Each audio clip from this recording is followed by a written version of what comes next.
کس زبان سے مرتبہ صدیق اکبر کا بیان ہو، کس زبان سے مرتبہ صدیق اکبر کا کہ یار غار محبوب خدا صدیق اکبر کا کہ یار غار محبوب خدا صدیق اکبر کا الہی رحم فرما خادم صدیق اکبر ہوں، الہی رحم فرما خادم صدیق اکبر ہوں، تیری رحمت کا صدقہ واسطہ صدیق اکبر کا رسول و انبیاء کے بعد جو افضل ہو عالم سے، رسول و انبیاء کے بعد جو افضل ہو عالم سے، ہر عالم میں مرتبہ ہے صدیق اکبر کا، یہ عالم میں مرتبہ ہے صدیق اکبر کا گدا صدیق اکبر کا خدا سے فضل پاتا ہے، گدا صدیق اکبر کا خدا سے فضل پاتا ہے، نبی صدیق اکبر کا خدا صدیق اکبر کا نبی صدیق اکبر کا خدا صدیق اکبر کا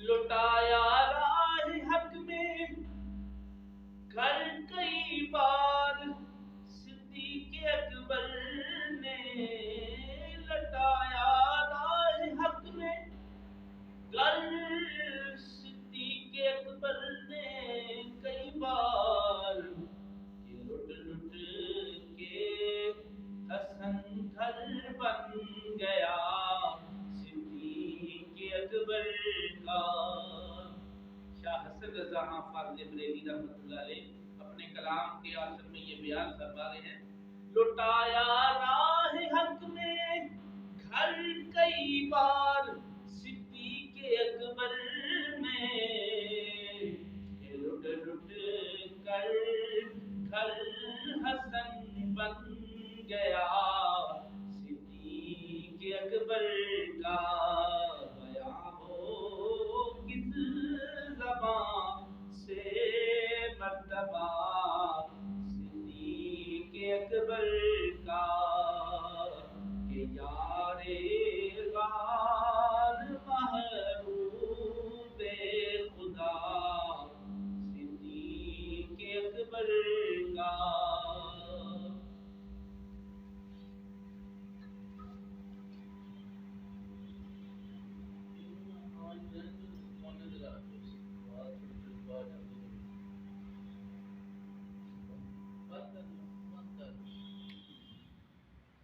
نہایت واجب الاحترام بزرگوں عزیز دوستوں، اللہ جل مجدہ کریم کی حمد و ثنا منقبت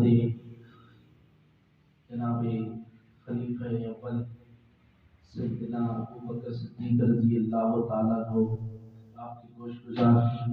اللہ رب العزت سے دعا ہے حق کہنے حق سننے سب کو عمل کی توفیق عطا فرمائے۔ جمعۃ المبارک کی پیاری گھڑیاں ہیں، درود پاک کے حوالے سے حدیث پاک سماعت فرمائیں۔ حضور نبی کریم صلی اللہ علیہ وآلہ وسلم کا ارشاد گرامی ہے، جو بندہ بروز جمعہ مجھ پر درود 80 بار پڑھتا ہے، فرمایا اللہ تعالیٰ 80 نیکیاں اس کے عمل نامے میں لکھ دیتا ہے، 80 گناہ مٹا دیتا ہے۔ محبت کے ساتھ، پیار کے ساتھ ایک بار پھر پڑھیے، الصلاۃ والسلام علیک یا رسول اللہ وعلی آلک واصحابک یا سیدی یا حبیب اللہ۔ جمادی الاخر شریف کا دوسرا جمعۃ المبارک ہے۔ گزشتہ جمعے پہ میں نے عرض کیا کہ یہ وہ مہینہ ہے جمادی الاخر جس میں امیر صحابہ، پہلے امیر حج حضرت ابو بکر صدیق رضی اللہ تعالیٰ عنہ، آپ کا یوم وصال اس مہینے کی 4 کی 22 تاریخ کو ہے، اور آپ کے فضائل و مناقب میں چند باتیں گزشتہ جمعے پہ میں نے عرض کی۔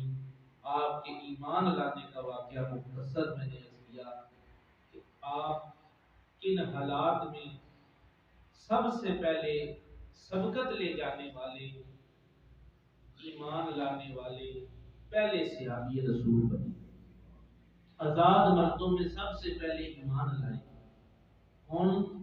سیدنا ابو بکر صدیق رضی اللہ تعالیٰ عنہ۔ ابو بکر کا معنی ہے، میں نے گزشتہ جمعے پہ بھی عرض کیا تھا، سبقت لے جانے والا، اول، پہلا۔ آپ اپنی زندگی میں ہر معاملے میں دوسروں سے سبقت لے جایا کرتے، نیکیوں میں، حتیٰ کہ جب پتہ چلے کہ کوئی صدقہ کرنے والا جس نے صدقہ کیا ہوا آج صبح صبح، تو وہ ذات اگر کوئی ہوتی تو صدیق اکبر کی ذات ہوتی۔ ایک روز حضور نبی کریم صلی اللہ علیہ وسلم کی بارگاہ اقدس میں صحابہ موجود ہے، حدیث ضمن یاد آ گئی آپ کو فضائل بھی، اور صحابہ کرام رضوان اللہ علیہم اجمعین کے بارے میں میرے آقا صلی اللہ علیہ وسلم سوال و جواب فرما رہے تھے۔ فرمایا کہ او میرے صحابہ، میرے غلاموں، تم میں کوئی ایسا ہے، ابھی نماز فجر کا وقت ختم ہی ہوا تھا، یعنی نماز کے فوراً بعد میرے آقا یہ سوال پوچھ رہے تھے، کوئی بندہ ایسا ہے جس نے آج نفلی روزہ رکھا ہو، جس نے نفلی روزہ رکھا ہو، کوئی ہے تم میں ایسا؟ تو سارے صحابہ خاموش تھے کہ سب سے پہلے اگر کسی نے جواب دیا تو سیدنا صدیق اکبر رضی اللہ تعالیٰ۔ اسی طرح میرے آقا نے پھر سوال کیا، کوئی ایسا ہے جس نے گھر سے چلنے سے پہلے صدقہ کیا ہو؟ کوئی ایسا بندہ جس نے صدقہ کیا ہو؟ اب سارے صحابہ سوچ میں پڑ گئے کہ صدقہ تو نماز کے بعد پھر فور کیا جاتا ہے، اگر کسی نے بہت جلدی صدقہ کیا ہو تو نماز پڑھ کے صدقہ کیا ہوگا۔ ابھی تو ہم ابھی مسجد میں بیٹھے ہوئے ہیں، تو یہاں سے گئے بھی نہیں، صدقہ تو کسی نے نہیں کیا ہوگا، لیکن صدیق اکبر کھڑے ہو گئے رضی اللہ تعالیٰ۔ صدیق اکبر رضی اللہ تعالیٰ نے کھڑے ہو کے اپنی نشست سے عرض کرنے لگے، یا رسول اللہ صلی اللہ علیہ وسلم، میں ہوں وہ شخص جس نے نماز پڑھنے سے پہلے صدقہ کر دیا۔ جب میں گھر سے چلا تو مجھے راستے میں کسی کے رونے کی آواز آئی، میں نے اللہ کو حاضر ناظر جان کے اس کی رضا کے لیے صدقہ کر دیا۔ یہ کس کی شان ہے؟ صدیق اکبر رضی اللہ تعالیٰ۔ روزہ رکھا ہوا ہے تو سب سے پہلے صدیق اکبر کھڑے ہوتے ہیں، صدقہ کر رہے ہیں تو صدیق اکبر کھڑے ہو رہے ہیں رضی اللہ تعالیٰ۔ تو میں عرض کر رہا تھا کہ اللہ تعالیٰ نے صدیق اکبر رضی اللہ تعالیٰ کو بے شمار مقامات عطا فرمائے، اور قرآن کریم کی متعدد آیات نازل ہوئی جو آپ کی شان میں نازل ہوئی۔ جو خطبہ میں نے آیت کریمہ تلاوت کی ہے، سورہ حدید کی آیت کریمہ ہے، اور آیت نمبر 11 ہے۔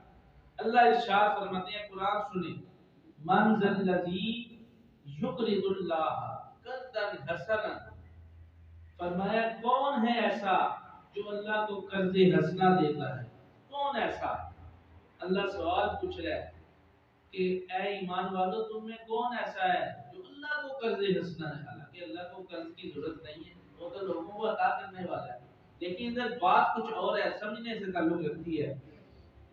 اللہ ارشاد فرماتے ہیں من ذا الذی یقرض اللہ قرضا حسنا فیضاعفہ لہ وَلَهُ أَجْرٌ كَرِيمٌ۔ قرآن سنے سبحان اللہ کا ایمان تازہ۔ اللہ فرماتا ہے کون ہے جو اپنا مال اللہ کی راہ میں بطور قرض حسنہ دے اور اللہ تعالیٰ اسے اور بڑھا دے گا، کئی گنا زیادہ کر دے گا اس مال کو، اور پھر اسے شاندار بہترین عظمت والا اجر عطا فرمائے۔ یہ شان کس کی ہے اور یہ آیہ کریمہ کس کے شان میں نازل ہوئی؟ سیدنا صدیق اکبر رضی اللہ عنہ۔ اور ایک اور مقام پر اللہ ارشاد فرماتے ہیں، فرمایا کہ جو لوگ اللہ کے راستے میں حج کرتے ہیں فی سبیل اللہ، اللہ ان کی مثال کو قرآن میں بیان کر رہا ہے۔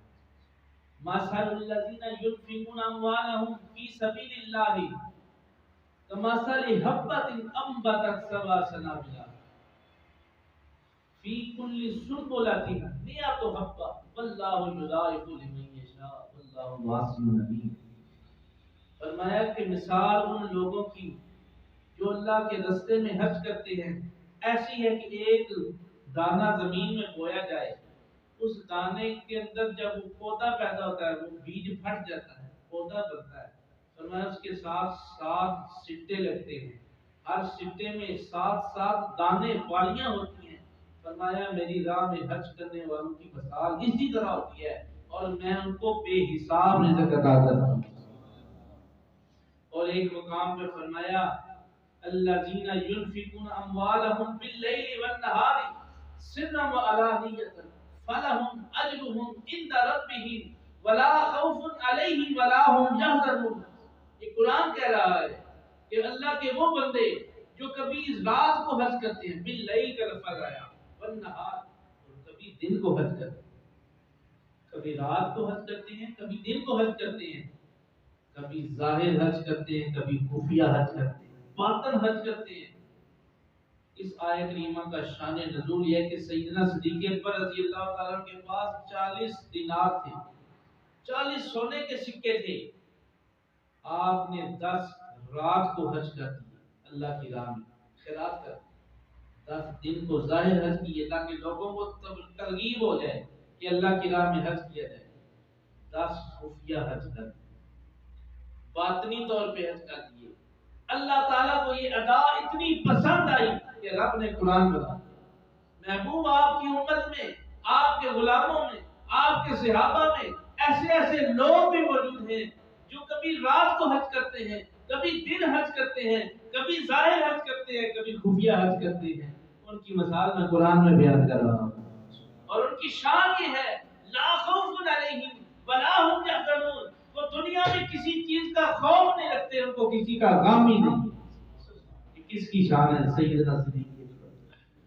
شاید ایسے تو نہیں نہ کہہ رہا کہ بیان ہو کس زبان سے مرتبہ صدیق اکبر کا، بیان ہو کس زبان سے مرتبہ صدیق اکبر کا، کہ یار غار محبوب خدا ہے صدیق اکبر کا۔ حضرت سیدنا ابو بکر صدیق رضی اللہ تعالیٰ عنہ، آپ وہ صحابی ہے جنہوں نے سب سے افضل ہونے کا شرف حاصل کیا۔ حدیث پاک ہے، مصباح شریف میں حدیث موجود ہے، واللہ ما طلعت الشمس ولا غربت على احد بعد النبی افضل من ابی بکر صدیق رضی اللہ تعالی عنہ۔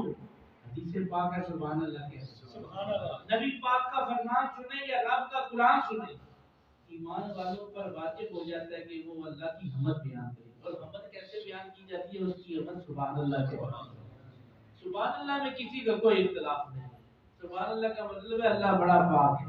جو اللہ کی پاکی ایک بار بیان کرتا ہے مفسرین لکھتے ہیں 90 نیکیاں اس کے عمل نامے میں لکھی جاتی ہیں.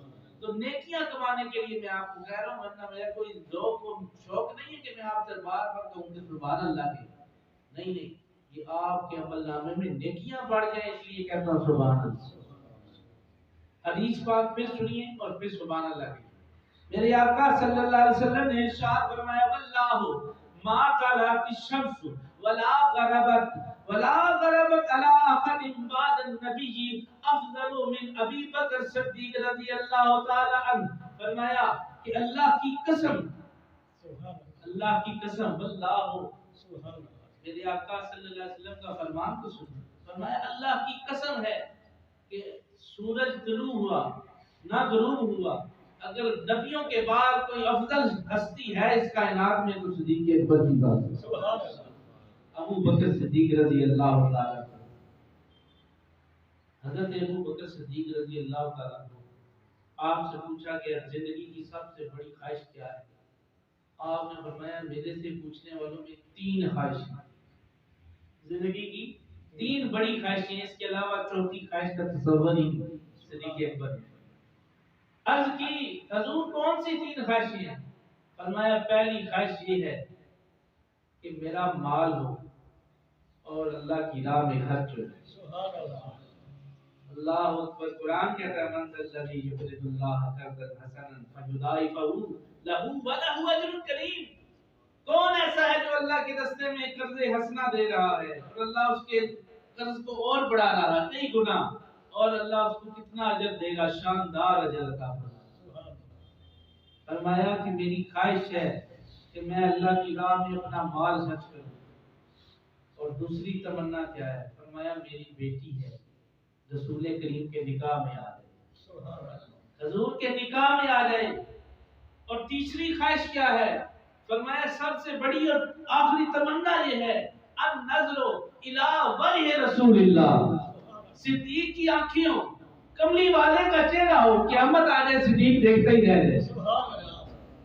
یہ سب سے بڑی تمنا ہے، یہ آرزو ہے، ہر عاشق کی یہ آرزو ہونی چاہیے. ہر وقت بارگاہ رسالت میں بیٹھے رہتے، حضور کے چہرے کو دیکھتے رہتے، دیدار مصطفیٰ ہوتا رہتا ہے. مبارک تھے جنہیں ہر صبح و صبح عید حاصل تھی، مبارک تھے جنہیں ہر صبح و صبح عید حاصل تھی. نبی کا قرب حاصل تھا، نبی کی دید حاصل تھی. صحابہ کتنے مبارک تھے جو صبح صبح بارگاہ رسالت میں آتے تھے، دیدار حاصل کرتے. سیدنا ابو بکر صدیق رضی اللہ تعالیٰ عنہ، یہ تینوں خواہشیں آپ کی زندگی میں پوری ہوئی. آپ نے اپنا سارا مال رائے خدا میں خرچ کر دیا. اس کی مثالیں آگے چل کے دیں گے. اور دوسری آپ کی خواہش حضرت عائشہ صدیقہ عتیقہ ام المومنین، جن کو قرآن کہتا ہے النبی امہاتہم. فرمایا کہ نبی کی بیویاں مومنوں کی مائیں ہیں. النبی اولا من ازواجہم وامہاتہم. فرمایا نبی کی بیویاں مومنوں کی مائیں ہیں. اور حضرت صدیق اکبر کی بیٹی سیدہ عائشہ رضی اللہ تعالی عنہا، آپ کا نکاح حضور صلی اللہ علیہ وسلم سے ہوا. سب سے آخری زوجہ حضور صلی اللہ علیہ وسلم کی حضرت عائشہ صدیقہ رضی اللہ. آپ کی پاک دامنی میں آیات نازل ہوئی. کبھی وقت ملا اس موضوع پہ گفتگو کریں گے. غالباً 16 رمضان مبارک آپ کا یوم وصال ہے. زندگی نے موقع دیا، شیخ نے اجازت دی تو ضرور انشاءاللہ آپ کے فضائل و مناقب پیش کریں گے کہ آپ کی اعلیٰ شان کتنی ہے، کتنے الفا و اعلیٰ مقام پہ آپ فائز ہیں. یہ آپ کی سیدنا ابو بکر صدیق کی دوسری خواہش پوری ہوئی رضی اللہ تعالیٰ. اور تیسری خواہش کیا تھی؟ فرمایا کہ ان نظر الی وجہ رسول اللہ. ابو بکر کی تمنا ہے کہ کملی والے کا چہرہ ہو، صدیق کی آنکھوں قیامت آ جائے، صدیق دیکھتا ہی رہ جائے. اور صدیق اکبر کو پھر حضور نے کتنا اپنا دیدار عطا فرمایا کہ جب فجر کی نماز ہوئی تو صدیق اکبر ساتھ، ظہر ہوئی تو صدیق اکبر ساتھ، عصر کا وقت ہوا تو صدیق اکبر ساتھ، مغرب کا وقت ہوا تو صدیق اکبر صاحب، نماز عشاء کا وقت ہوا تو صدیق اکبر صاحب، نماز جمعہ کا وقت ہوا تو صدیق اکبر صاحب، جنازوں کا وقت ہوا تو صدیق اکبر صاحب، عیدین کا وقت آیا تو صدیق اکبر صاحب، سفر میں تو صدیق اکبر صاحب، مکے میں رہے تو صدیق اکبر صاحب، مدینے میں آئے تو صدیق اکبر صاحب، جنگ بدر میں آئے تو صدیق اکبر صاحب، جنگ احد میں گئے تو صدیق اکبر صاحب، غزوہ حنین میں گئے تو صدیق اکبر صاحب، غزوہ تبوک کا موقع آیا صدیق اکبر صاحب، آج قبر میں بھی صاحب، کل حشر میں بھی صاحب۔ یہ دیدار مصطفیٰ ہے، یہ عشق مصطفیٰ ہے، یہ صدیق اکبر رضی اللہ تعالیٰ عنہ کی زندگی ہے۔ اسلام کا ابتدائی دور تھا، اس وقت چند مسلمان صرف کلمہ پڑھ کے مسلمان ہوئے تھے، اور ایک روایت کے مطابق کہتا ہے کہ 48 لوگ مسلمان ہوئے۔ سیدنا صدیق اکبر رضی اللہ تعالیٰ عنہ بار بار کے رسالت میں عرض کرتے ہیں، یا رسول اللہ صلی اللہ علیہ وسلم، ہم بیت اللہ شریف میں جا کے کیوں نہیں عبادت کرتے؟ دار ارقم سے نکلیں۔ دار ارقم ایک بیٹھک تھی جو حضرت زید بن ارقم رضی اللہ تعالیٰ عنہ کا گھر تھا، اس میں ایک کمرہ تھا جہاں پر وہ صحابہ کرام جو ایمان لے کے آئے تھے وہ پناہ لیے ہوئے تھے، وہاں رہتے تھے سرکار دو عالم صلی اللہ علیہ وسلم کے ساتھ، اس سے باہر نہیں جاتے تھے، وہیں پر عبادت ہوا کرتی تھی، نماز وہیں پر ہوتی تھی۔ لیکن صدیق اکبر بار بار اصرار کرتے رہے، آقا کب وہ وقت آئے گا؟ میرے آقا نے فرمایا صدیق اللہ کے حکم کا انتظار ہے بس۔ پھر ایک وقت آیا کہ آپ بیت اللہ شریف میں آئے، بیت اللہ کے سیر میں آئے، بڑی تکالیف، بڑی اذیتوں کا سامنا کرنا پڑا، کفار اور مشرکین نے بڑا تنگ کیا۔ ایک روز سرداران قریش، ابو جہل، عتبہ، مغیرہ، شیبہ وغیرہ، یہ سارے بڑے بڑے کافر بے ایمان اکٹھے ہو گئے۔ انہوں نے حضور نبی کریم صلی اللہ علیہ وسلم کے گلے میں چادر سے رسی بنا کر اور آپ کے گلے کو مروڑنا شروع کر دیا، آپ کو پھانسی دینے کی کوشش کی، حتیٰ کہ اتنی زور سے وہ چادر کو پھیر کر آپ کے گلے میں دبا رہے تھے کہ حضور صلی اللہ علیہ وسلم کی آنکھیں مبارک باہر آ گئی۔ ابو بکر صدیق کا گزر ہو گیا رضی اللہ عنہ۔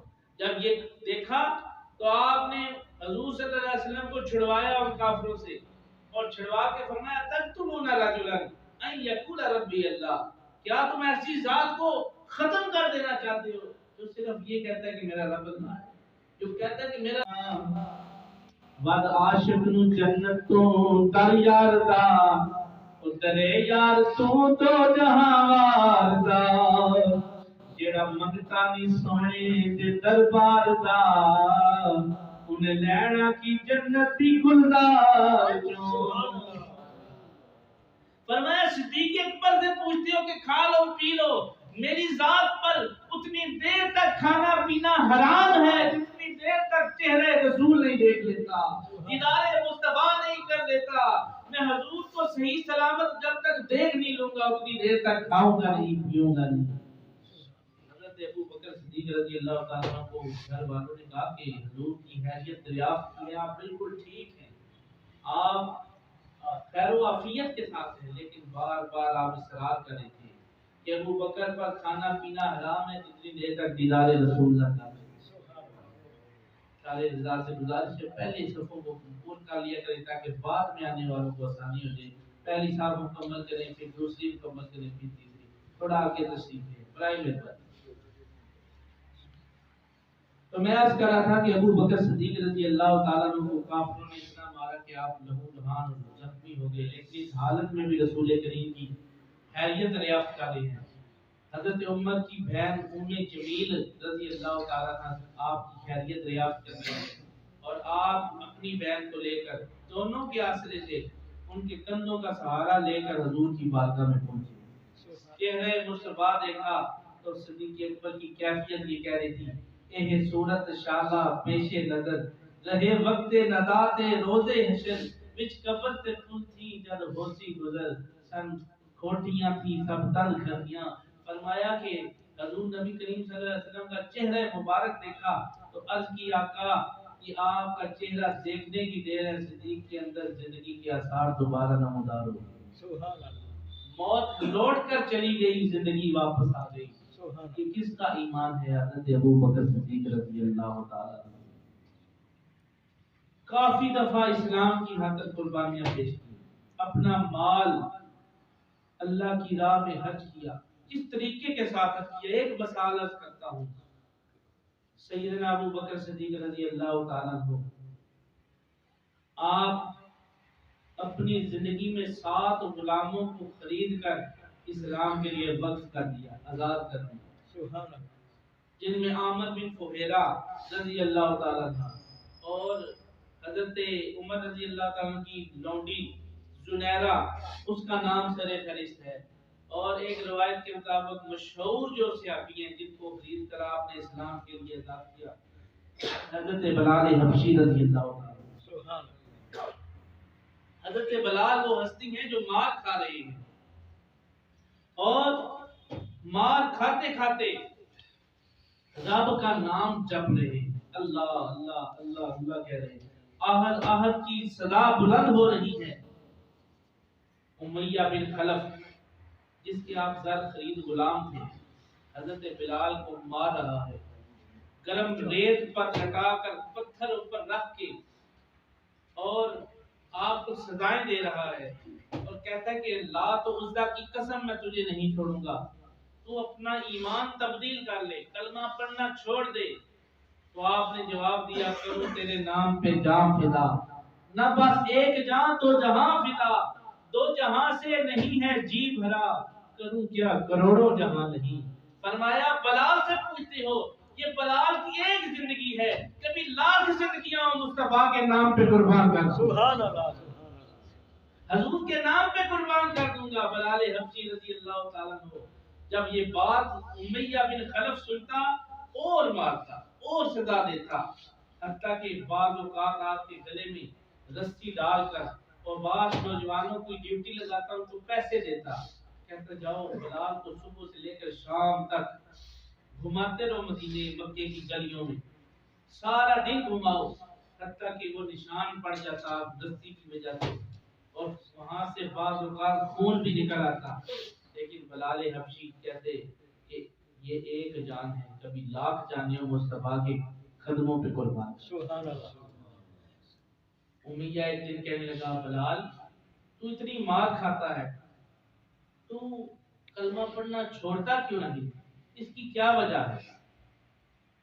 تو بلال حبشی نے بقول حفیظ جلندری جواب دیا، وہ کہنے لگے، غلامان محمد جان دینے سے نہیں ڈرتے،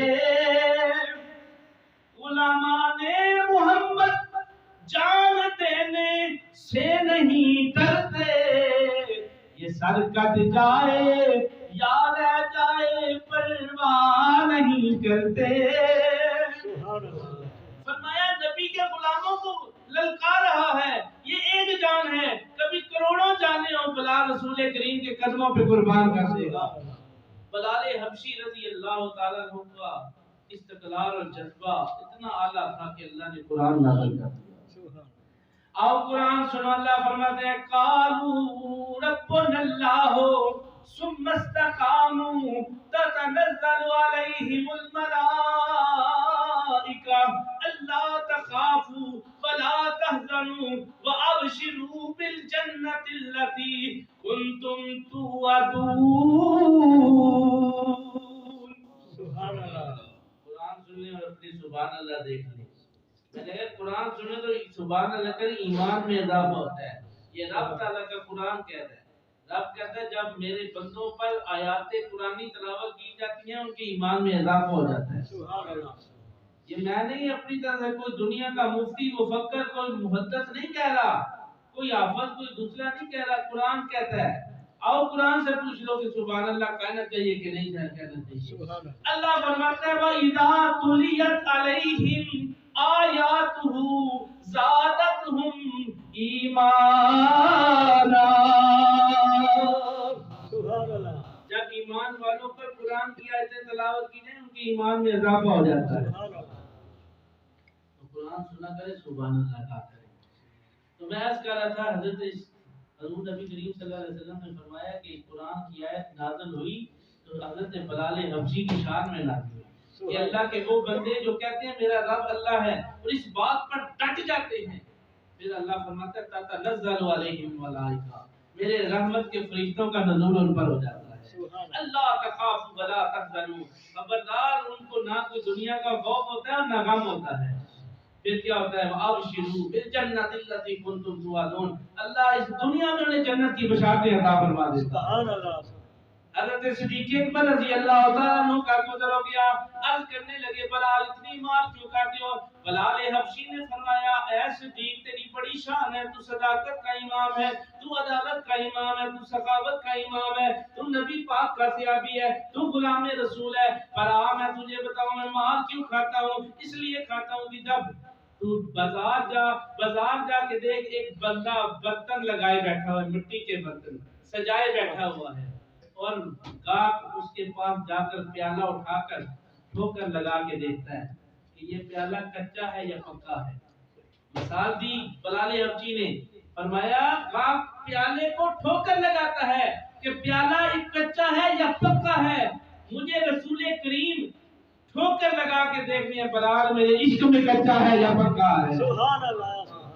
گویا فرما رہے ہیں میں بھی ہوں مٹی کا پیالہ عشق کے بازار میں، آ گیا ہوں میں پسند اس دم نگاہ یار میں. سبحان اللہ. فرمایا میں مٹی کا پیالہ ہوں. بلال نے مختصر کہا ہوں، وقت اوپر ہو گیا 1-2 منٹ معذرت کے ساتھ. حضرت بلال حبشی رضی اللہ تعالیٰ عنہ کو ابو بکر صدیق نے خریدنا چاہا رضی اللہ تعالیٰ عنہ. امیہ سے کہا قیمت بول. امیہ نے کہا غلام کے بدلے غلام دے. یہ کالا سیاہ حبشی غلام لے جا اور گوری چٹی چمڑی والا غلام لے کے آ، اور 10 رقیہ سونا جسے ہم تولہ بھی کہتے ہیں 10 تولے سونا بھی دے کے جا. حضرت ابو بکر صدیق رضی اللہ عنہ نے عرض کیا کہ آپ نے اپنا سارا مال رب کی راہ میں خرچ کیا. آپ نے سونا بھی لیا، ایک کافر غلام خرید کر امیہ کو دیا اور بلال حبشی کو آزاد کیا. مختصر یہ جب بلال کو لے کر آپ امیہ کے گھر سے نکلے تو امیہ کہہ کا لگا کے ہنسنا شروع کر دیتا ہے اور کہتا ہے اوہو کتنے بے وقوف احمق غلام ہیں نعوذ باللہ محمد صلی اللہ علیہ وسلم کے، کہ چٹی چمڑی والا غلام بھی دے گئے ہیں اور سونا بھی دے گیا ہے اور ایک کالا سیاہ بھدے جسم والا غلام بھی لے گیا ہے. آپ کو غصہ آ گیا، جلال آ گیا. سیدنا صدیق اکبر رضی اللہ تعالیٰ نے فرمایا بدبخت خاموش ہو جا، جو غلام میں نے تجھے دیا ہے اس کا دل کفر سے تاریک ہو چکا ہے، جو میں لے کر جا رہا ہوں اس کا دل نور مصطفیٰ سے منور ہے. سبحان اللہ. عشق مصطفیٰ میں ڈوبا ہوا ہے. محمد کے غلام گھاٹے کا سودا نہیں کرتے. بتا سودا میں نے گھاٹے کا کیا ہے یا تو نے کیا ہے؟ احمد میں ہوں یا تو ہے؟ بیوقوف میں ہوں یا تو ہے؟ وہ خاموش ہو گیا. فرمایا تجھے پتہ نہیں کہ محمد کی غلامی دین حق کی شرط اول ہے، اگر ہو اس میں خامی تو سب کچھ نامکمل ہے. سبحان اللہ. اگر ہو اس میں خامی تو سب کچھ نامکمل ہے. بلال حبشی باغ رسالت میں پہنچے. وہ بلال جس کو اس سے پہلے اسلام لانے سے پہلے لوگ بلال کہہ کے پکارا کرتے تھے، جب حضور کے دربار میں پہنچے اس وقت میرے آقا نے فرمایا سیدنا بلال رضی اللہ سبحان اللہ. مؤذن رسول بنے. ایسی ایسی اذان پڑھی کہ جب تک اذان نہ ہو تو سورج بھی طلوع نہیں ہوتا. اللہ تعالیٰ مجھے اور آپ کو عشق صدیق اکبر عطا فرمائے، عشق رسول عطا فرمائے.